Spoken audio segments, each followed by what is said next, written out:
sa bawat Pilipino at magbibigay ng tamang impormasyon para sa tahimik at maayos na Pilipinas. Police News Network, alagad ng batas, tagapagtaguyod ng balitang pulis, sandigan ng mamamayan, patnubay ng katotohanan.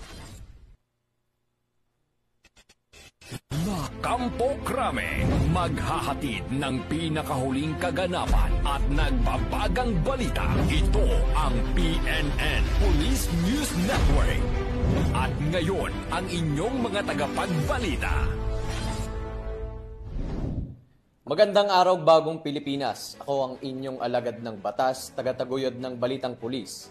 Patrolman Regan Robles mula sa PNP Aviation Security Group at ngayong araw ng Miyerkules. Makakasama natin muli bilang special guest co-host si Miss Jehaini Jaira Hernandez, ang ating former Miss Teen International Grand Winner and Sparkle GMA 7 Artist 2023. Magandang umaga po sa iyo, ma'am. Magandang umaga po at magandang umaga sa ating mga manonood ngayon. Huwag po nating kalimutan i-like, i-follow at i-subscribe ang page ng Philippine National Police, Police Community Affairs and Development Group, PICAG Tagapag-Ugnay at Police News Network. Kami po ay maghahatid sa inyo ng tamang balita, kwento ng pulis at serbisyo para sa mamamayan. At ito ang PNP News Online. Ang pangunahing balita ng Police News Network, alagad ng batas, tagataguyod ng balitang